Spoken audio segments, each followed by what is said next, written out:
Sumasailalim na sa fact-finding investigation ng Office of the Ombudsman ang ilang kongresista na idinadawit sa maanomalya umanong flood control projects. Kabilang dyan si dating House Speaker Martin Romualdez na posible raw irekomenda na pakasuhan ng plunder. Nakatutok si Joseph Moro. Mahiya naman kayo.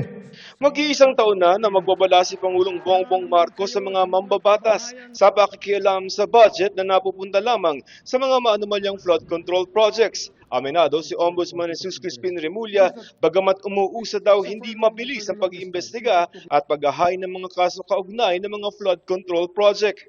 Ang kalaban namin dito, the people with who have the best lawyers money can buy.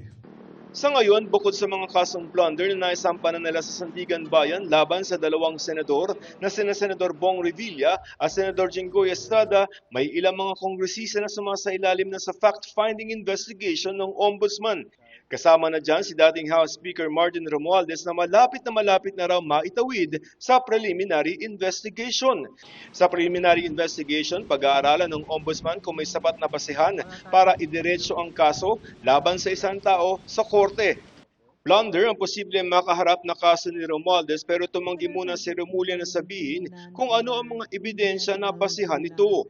Naano nang iginiit ng kampo ni Romualdez na wala siyang kinalaman sa pagmamanipula umano ng budget at wala rin daw nag-ugnay sa dating speaker sa pagpaplano, procurement, implementasyon o paglabas ng pondo para sa anumang ghost project. We're very close to filing the plunder charges, but we still have to cross the T's and dot some I's and probably put periods in sentences. Mahirap kalaban ang maraming magagaling na abogado at maraming pera. Sabihin ko sa inyo yan. Ako aminado ako dyan. Walang madali dito sa ginagawa namin. Ilang abogado ba hinari nila dyan? Kulang 100 abogado yan na nagtatrabaho sa kanila. Before and after yan, ha? Nasa fact-finding naman ang tatlong kongresista na kontraktor din tulad ni Tarlac 2nd District Representative Maria Cristina Angeles, dating Senior Deputy Speaker Aurelio Dong Gonzales at Construction Worker Solidarity Party List Representative Edwin Garjola. Papunta naman sa preliminary investigation sina Oswag Ilonggo Party List Representative James Jojo Ang at Tarlac 3rd District Representative Noel Rivera. Nasa fact-finding din ang kina Senador Francis Escudero at Senador Joel Villanueva, pati si Commission and Audit Commissioner Mario Lipana. Patuloy rin umunong iniimbestigahan ukol dito si dating Budget Secretary Amenah Pangandaman.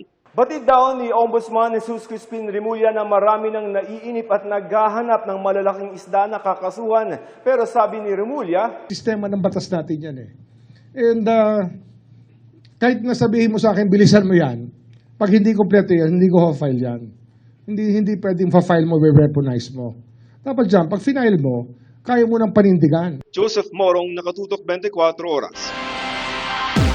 Pinagsisikapan po namin makuha ang panig ng mga pinangalanan ni Ombudsman Remulla.